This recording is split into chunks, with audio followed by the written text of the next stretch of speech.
Hula-hula ka lang ba? Effective ba ang performance management system mo? Anak, let me ask you this. How do you measure your team's performance? May sistema ka ba or parang hula-hula lang? Do you only notice mistakes kapag may reklamo na from clients or worse? Do you just assume na okay lang basta present ang mga tao mo? Kung ganyan, mahirap mag-grow. Walang clarity, walang fairness, at walang motivation. Let me share the story of Crisel, owner ng isang parlor and spa. When Crisel started, she thought skills were enough. Basta marunong maggupit, magmanicure, or magmasahe, okay na. Pero habang tumatagal, she saw the problem. 1 week, satisfied ang client. The next week, may reklamo. Sometimes the work was excellent, sometimes disappointing. May staff na mabilis pero careless. May isa naman laging late. And in a business like hers, nako, reputation is everything. Crisel realized she needed a performance management system. At ito ang nag-transform sa kanyang negosyo. Let me walk you through the 5 tips na ginamit niya para makita mo rin how you can apply this in your business. Tip number 1, define clear performance criteria. Dati, Crisel was frustrated kasi subjective yung kanyang feedback. Kung walang reklamo, good job. Kung may reklamo, bad job. Pero hindi naman siya fair. So, she sat down and created clear, measurable performance criteria.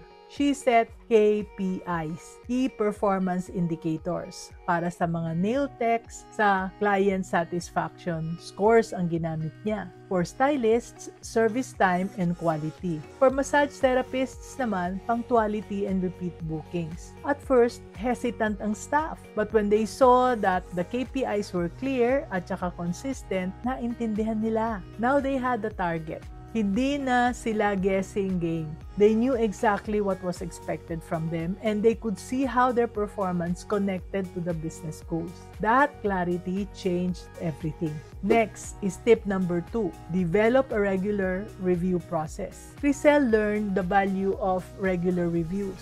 Dati, she only called out ang staff kapag may mali. Kaya ang feeling ng employees that time, nako, kapag pinatawag ako, ibig sabihin may kasalanan na naman ako.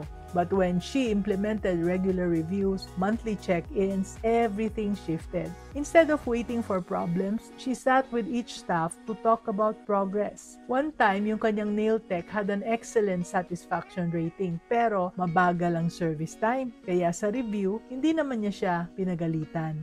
Instead, pinagsabihan niya, sabi niya, you're doing an amazing job with quality. Pero, let's practice efficiency para mas marami tayong ma-serve na clients. And this created a culture of support. Hindi takot. Employees looked forward to feedback kasi alam nilang it was for their growth. Kaya regular reviews kept everyone on track, motivated, at saka constantly improving.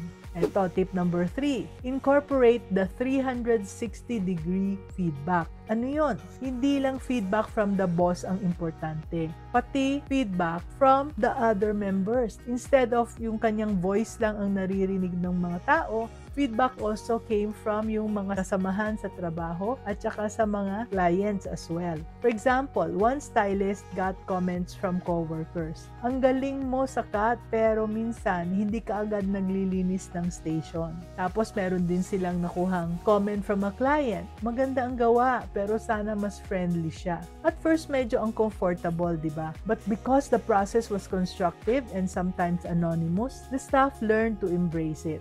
Suddenly, feedback was not just criticism. It became a tool for growth. Everyone became more self-aware. They also improved not only sa skills, pero sa teamwork at sa attitude din. Kaya yung the whole spa culture nag-level up. Tip number 4, link performance to development and rewards. Now, here's the exciting part. Si Crisel realized that feedback without action is useless. Kaya, kinonect niya ang performance sa growth at saka sa rewards. Kapag consistent ang performance, may bonus. Kapag may leadership potential, she invested in training and sometimes promoted them to shift leaders. Kapag kulang, she created a development plan para matulungan silang mag-improve. At ito ay nakapag-motivate ng kanyang staff like never before. And hindi lang sila nagtatrabaho for sweldo. They were also working for progress, recognition, at saka real growth.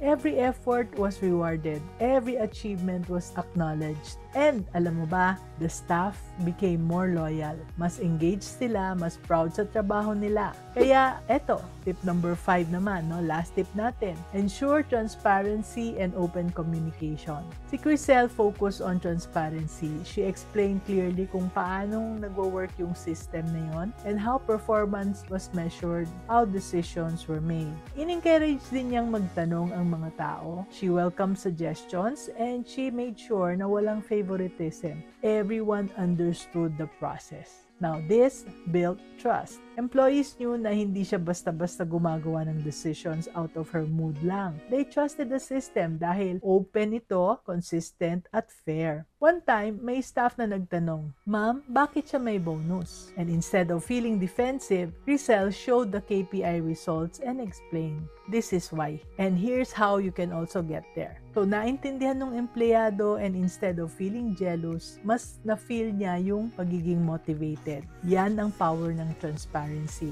After a year of applying these 5 tips, Crisel's parlor and spa was transformed. Consistent ang quality, clients came back again and again, staff were motivated, engaged, and happy. At si Crisel, mas relaxed, mas confident, mas nakakapag-focus na sa business growth. And instead of always fixing problems, she could finally dream about expansion, new services, at saka long-term success. So, anak, ito yung lesson.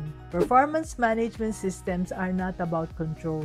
They're about clarity, fairness, at saka growth. Kaya kung kaya ni Crisel gawin yan, kaya mo rin. Don't be afraid to create a system that evaluates, develops, and rewards your people. It's not to make them robots. It's to guide them, to motivate them, and to help them grow with your business. Kaya remember, a well-structured performance management system is a cornerstone of business success. Tularan natin si Crisel. Take charge, build your system, and watch your team and your business grow. Let's be business-minded Pinoy. And if you want to spend more time growing your business, stop getting stuck in repetitive tasks. The Get One Task Off Your Plate mini course will teach you how to delegate and get your time back.